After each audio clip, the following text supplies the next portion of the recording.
ہے کہ انہوں نے کہا کہ حضرت نے یہ خطبہ ہمارے سامنے کوفہ میں اس پتھر پر کھڑے ہو کر ارشاد فرمایا جسے جودہ ابن حیرہ مخزومی نے نصب کیا تھا۔ اس وقت آپ کے جسم مبارک پر ایک اونی جبہ تھا اور آپ کی تلوار کا پر طلا لیف خرما کا تھا اور پیروں میں جوتے بھی کھجور کے پتیوں کے تھے اور سجدوں کی وجہ سے پیشانی یوں معلوم ہوتی تھی جیسے اونٹ کے گھٹنے پر کا گٹا۔ تمام حمد اس اللہ کے لیے ہے کہ جس کی طرف تمام مخلوق کی بازگشت اور ہر چیز کی انتہا ہے۔ ہم اس کے عظیم احسان، روشن و واسع و برہان اور اس کے لطف و کرم کی افزائش پر اس کی حمد و ثنا کرتے ہیں، ایسی حمد کہ جس نے اس کا حق پورا ہوا ہو اور شکر ادا ہو اور اس کے ثواب کے قریب لے جانے والے اور اس کی بخششوں کو بڑھانے والی ہو۔ ہم اس سے اس طرح مدد مانگتے ہیں جس طرح اس کے فضل کا امیدوار، اس کے نفع کا آرزومند، دفع بلیات کا اطمینان رکھنے والا اور بخشش و عطا کا معترف اور قول و عمل سے اس کا مطیع و فرمانبردار اس سے مدد چاہتا ہو۔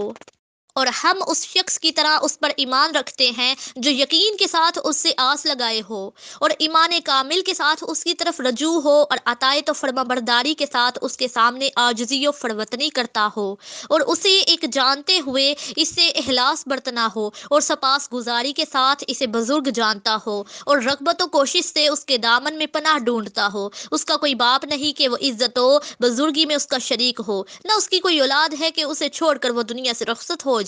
اور وہ اس کے وارث ہو جائے، نہ اس کے پہلے وقت میں کوئی زمانہ تھا، نہ اس پر یکے بعد دیگرے کمی اور زیادتی طاری ہوتی ہے، بلکہ جو اس نے مضبوط نظام کائنات اور اٹل احکام کی علامتیں ہمیں دکھائی ہیں ان کی وجہ سے وہ عقلوں کے لیے ظاہر ہوا ہے۔ چنانچہ اس آفرینش پر گواہی دینے والوں میں آسمانوں کی ہلکت ہے کہ جو بغیر ستونوں کے ثابت و برقرار اور بغیر سہارے کے قائم ہے۔ خداوند عالم نے انہیں پکارا تو یہ بغیر کسی سستی اور تکفف کے اطاعت و فرمانبرداری کرتے ہوئے لبیک کہہ اٹھے۔ اگر وہ اس کی ربوبیت کا اقرار نہ کرتے اور اس کے سامنے سر اطاعت نہ جھکاتے تو وہ انہیں اپنے عرش کے مقام پر اور اپنے فرشتوں کا مسکن اور پاکیزہ کلموں اور مخلوق کے نیک عملوں کے بلند ہونے کی جگہ نہ بتاتا۔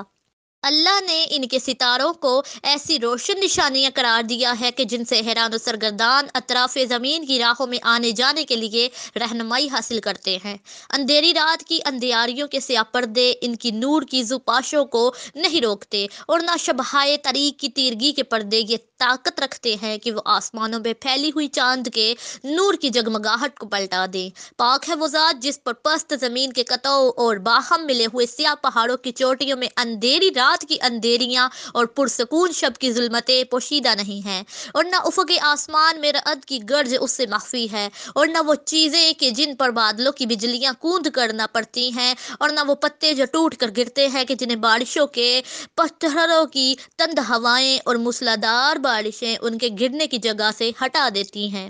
وہ جانتا ہے کہ بارش کے قطرے کہاں گریں گے اور کہاں ٹھہریں گے، اور چھوٹی چیونٹیاں کہاں رینگیں گی اور کہاں اپنے کو کھینچ کر لے جائے گی، اور مچھلوں کو کون سی روزی کفایت کرے گی، اور مادہ اپنے پیٹ میں کیا لیے ہوئے ہے۔